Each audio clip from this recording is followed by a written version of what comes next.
that's what they look for in prostitution and pimps and everything.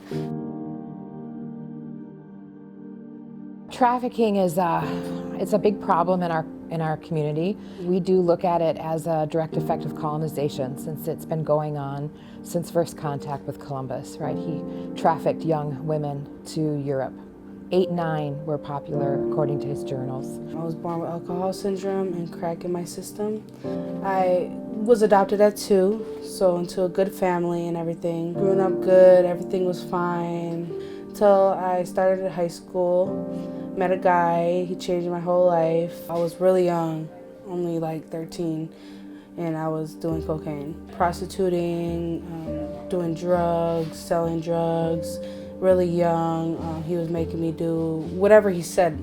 As a nation, we have not reconciled with the effect that development of this country has had on the indigenous population.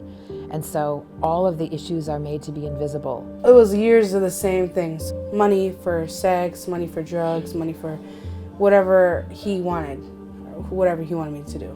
People don't see us, and they don't see us as real people, or we're a caricature. And so people have been able to look the other way for a very long time. And I found out I was pregnant. I didn't know who the baby dad was. All I cared about was money, drugs, and that's it. Didn't care about the baby inside of me. Like when I got about 8 months, I kind of felt like I can't do this no more. So I felt like maybe I should go home. When tribal people were moved into the urban settings, back in the 50s, there wasn't an infrastructure here in place.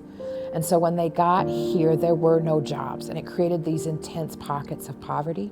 I went to my mom's house. She got me help. My parents didn't know nothing about it because I was a runaway. So after I talked to them finally, after all these years, I told them I was pregnant, and they made me feel more loved and cared for, like I ever have. We should talk more about the resilience of the people, that despite all of this that has happened, that we're still here. I overcome that, and I'm not doing no drugs, and I feel like I don't have to ever again, because I did think that that was the way of life.